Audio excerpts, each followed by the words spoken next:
journey is the essence of our being and of what it means to give our life the meaning we need to get up every day and do what we need to do in the context of where we believe we are heading.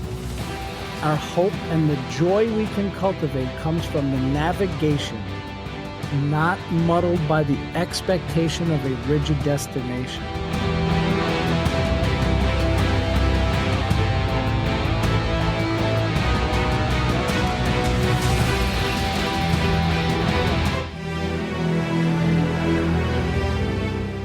My name is Michael Shikatano, and this is Right Here, Right Now, a podcast to inspire the learner inside each of us. In a world that is full of so much information, we will help find and package that information so that you can use it in your lives every day in practical ways. And in each episode, we will remind you of the importance of being present and mindful of your daily thoughts, actions, and interactions. It is truly the most vital step to learning and growth, being mindful and present right here, right now, to take on life's challenges and turn them into life's lessons.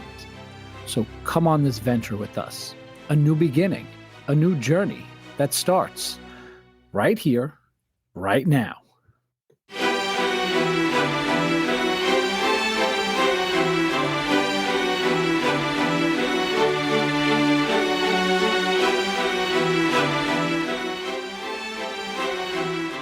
Welcome back, people. I am Michael Shikatano, your host of Right Here, Right Now, the podcast that looks to give you a little more hope in our lives, how to manage it and how to utilize it to overcome all of our challenges so that we can become a bit better than before with each of those challenges.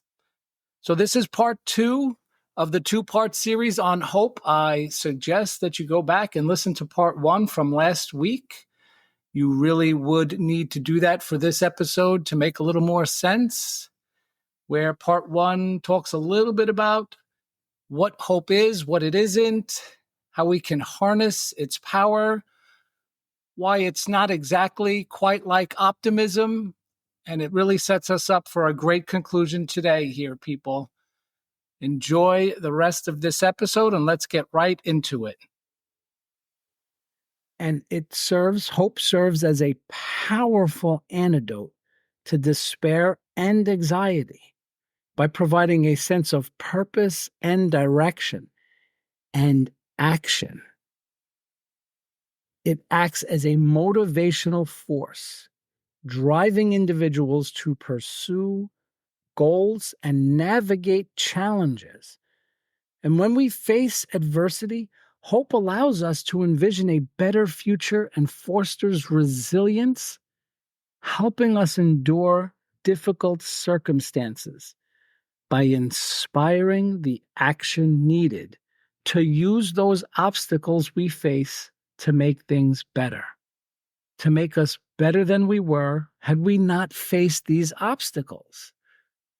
So if we go back to that job opportunity and the interview, and with hope inspired with action, we prepare ourselves. We want that job. We prepare ourselves.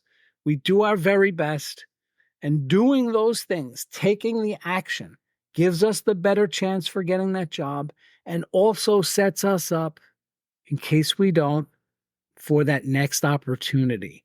So there's no crossing the fingers. It's rolling up the sleeves and getting to work.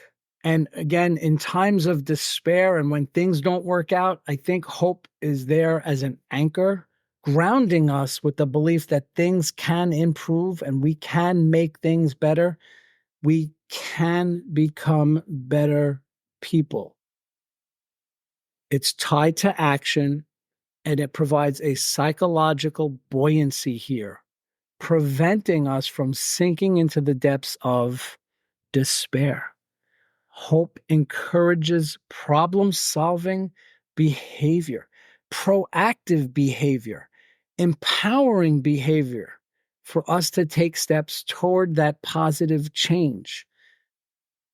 And it's through that deliberate action that we have to take. Optimism, what happens there is it waits for us to see how things will turn out. Again, passively. Hope springs into action and turns up for how things will turn out. Again, that hope involving that sense of agency. It allows us to perceive ourselves as capable of influencing our circumstances. And in my opinion, there's no better way to fight off those anxious and overwhelming thoughts. If we know and we believe that we have the power to control what is within our scope, to get something done to move us in the direction that we're looking to move.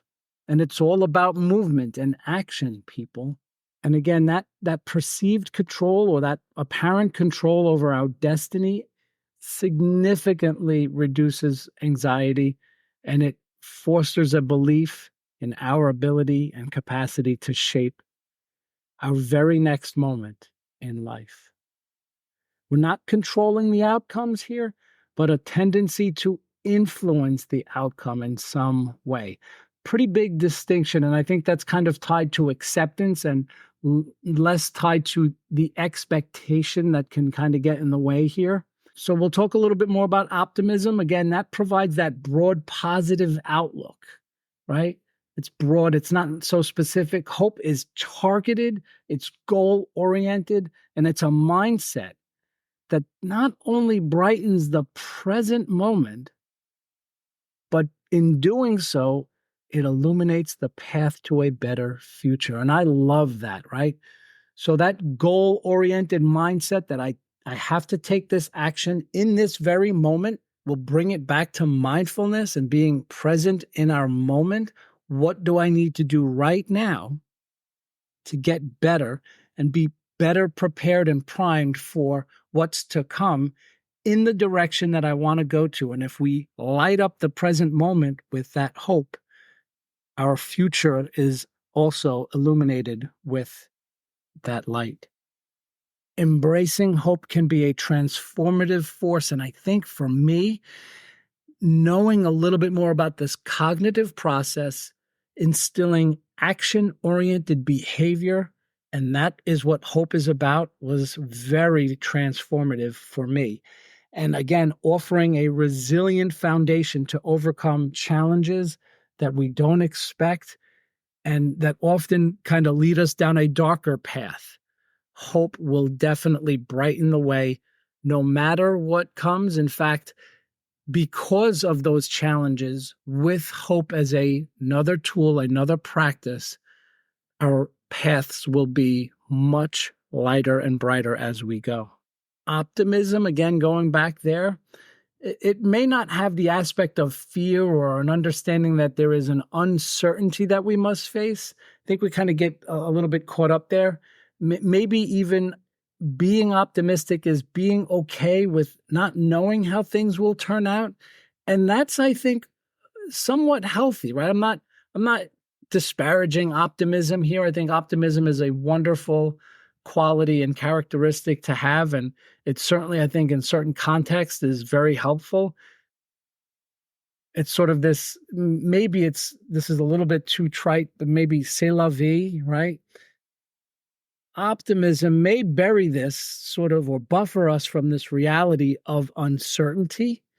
And it's, again, maybe with optimism is not really holding on to those expectations and not really being so tied up with those expectations again. And I think optimism is definitely, we're not bashing optimism here, but I'm just so fascinated with this newfound thought and insight about hope, giving us the outline for a better path ahead as a framework for action. And it's a cognitive practice here, taking into consideration the fact that we are facing uncertain times and a challenge that we face with no guarantee of any sort of outcome.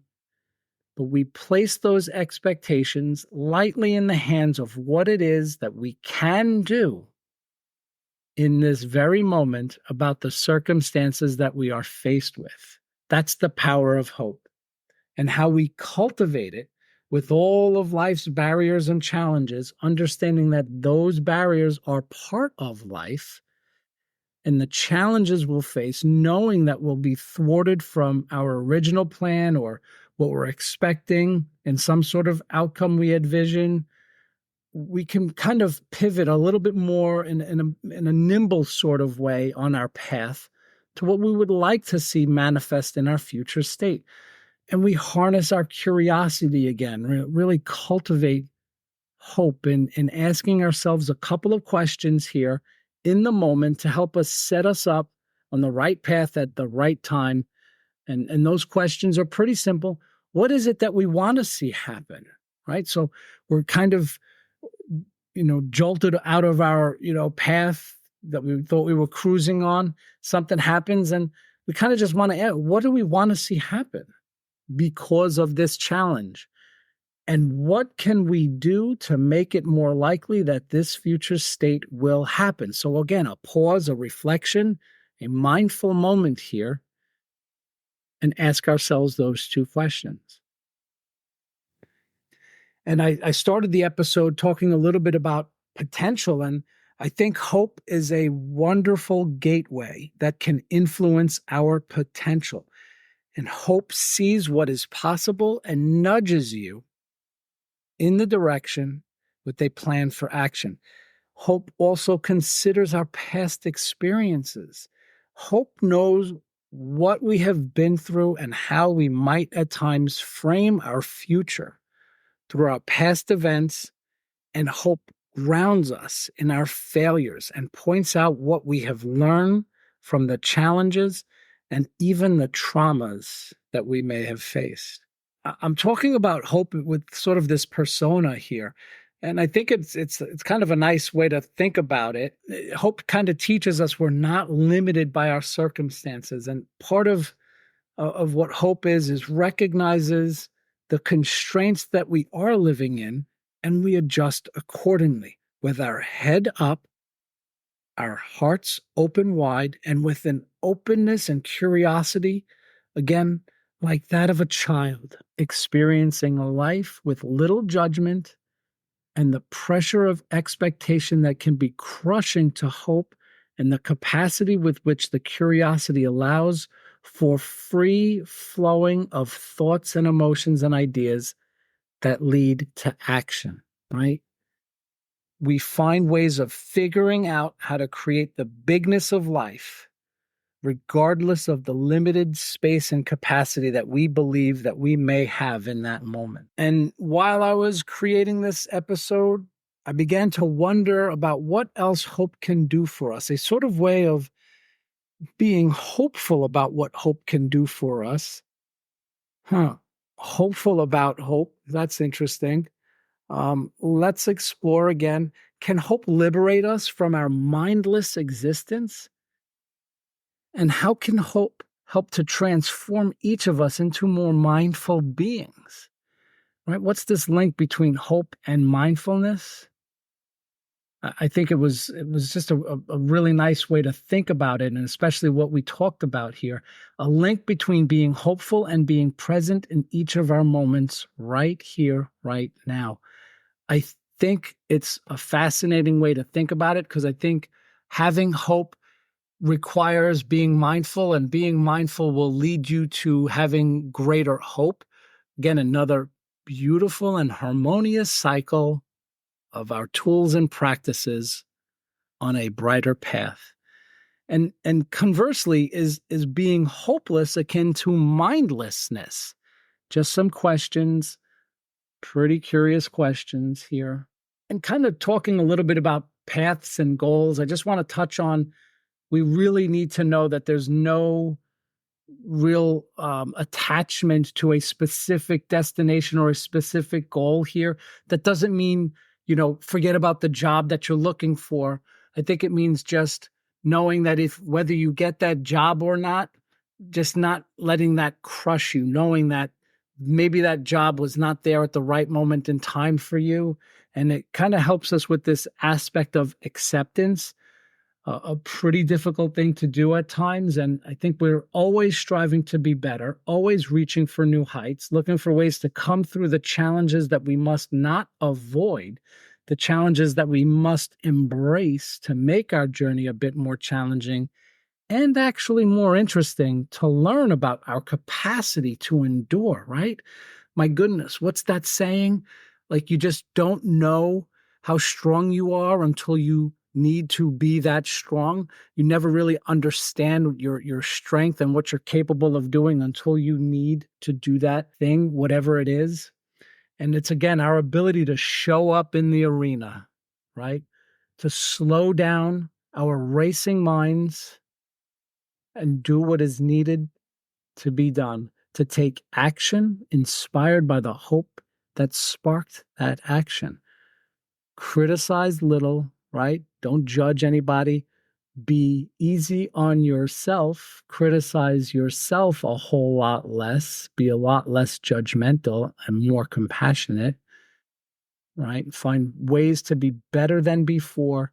These are the ways that we can cultivate hope. We gain just a little confidence in how we can endure and grow and have the resolve to learn those lessons. And we go from this mentality that things happen to us to the insightful and magical notion that things happen for us. One of my favorites, what stands in the way becomes the way. The impediment to action becomes action.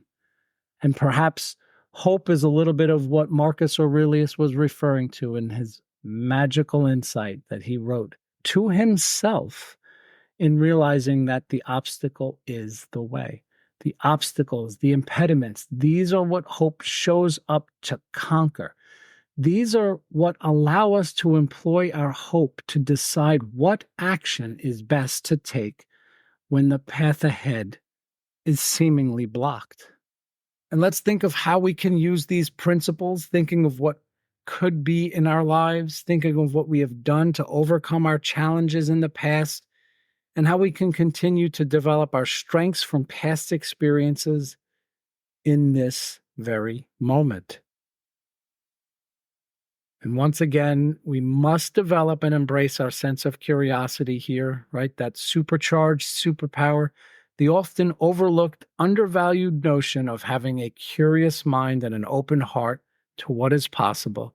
We're always asking the questions, asking of ourselves what is possible in this very moment and what we are capable of doing in this very moment as we get really curious about our potential and not questioning in the sense of what we might be limited by. That's not what we're doing here. We ask ourselves what we could invite and introduce and embrace in our lives when we actually and fully realize our highest potential. Can we cultivate hope to help with our present moment awareness? Can we be more present and be more mindful with hope steering us back to this very moment? And I was struggling with this a little bit because hope seems to be a future-oriented notion, but it requires everything about being in this very moment, in this exact moment, right here, right now, to employ its power and practical approach to getting us moving in the direction to a particular future state. Hope allows us to focus on the present moment, the direction we are heading in, and that will set us on the right path for that future moment. That we must use hope as a framework for action. Wow, let's see where this is taking us with the science from Chan Hellman and Jacqueline Mattis, both incredible pioneers of hope that I learned so much from in that incredible episode. The title of the episode is Why We Need Hope. And they tell us the idea of how we begin the journey of allowing ourselves to set our own goals, set our own path, knowing that we will have some detours along the way in where we end up and what we actually end up accomplishing. This is why we never quite make it there, right, people? Because that's fluid. There is no there. The destination is not a particular point. The journey is the essence of our being and of what it means to give our life the meaning we need to get up every day and do what we need to do in the context of where we believe we are heading. Our hope and the joy we can cultivate comes from the navigation, not muddled by the expectation of a rigid destination. That's powerful, people. Think about that. Pause for a moment here, right? Our hope and the joy we can cultivate comes from that journey and not the destination, people. And it seems to be all about action here. I'll wrap this up a little bit. And I heard this quote from James Clear. He's the Atomic Habits author, the Atomic Habits guru. And he so elegantly said something that fits so nicely into the framework of hope. I'm not sure anybody has kind of linked it to hope, but I love this quote of his related to hope. Every action you take is a vote for the person you wish to become. Slow down here, people. This is some pretty good stuff. I'll repeat. Every action you take is a vote for the person you wish to become. And who we wish to become is related to our purpose. I believe that the purpose in our life helps us to cultivate our hope like no other possible way that we can generate hope in our lives. The hope in our life helps to give our life the meaning and purpose that we all deserve. And again, it comes back to the action we take in our lives. And don't you think that hope helps us with our purpose? And that our purpose may drive us to be more hopeful. Look at that again. Another beautiful cycle shows up in our life. The extent to how we believe we matter in our world impacts the degree of hope that we can cultivate and how we make meaning in the world. The capacity to be able to imagine the unfettered effort of what is possible, what we can possibly imagine in our world, helping others to make meaning in their lives along the way. Another way that we can aspire to be better, right? Not only for ourselves, but with and for and through others. We have the capacity to imagine a better future with the curiosity of how we can develop a plan for action to getting us in the right direction, a new direction, perhaps a better direction. And that all starts right here, right now. Thank you all for listening. I hope you enjoyed this episode. I hope you have a new outlook on hope and what it can do for you. I urge you to share this episode. I know someone you know needs to hear something like this. Maybe listen alongside them and maybe talk a little bit about what you learned and some of the insights. And certainly there's a good amount of questions you can ask each other and ask yourselves, sparked by the questions and the curiosity of this mindful and enriching episode that I created for exactly every one of you. Be present, be mindful, be hopeful right here, right now.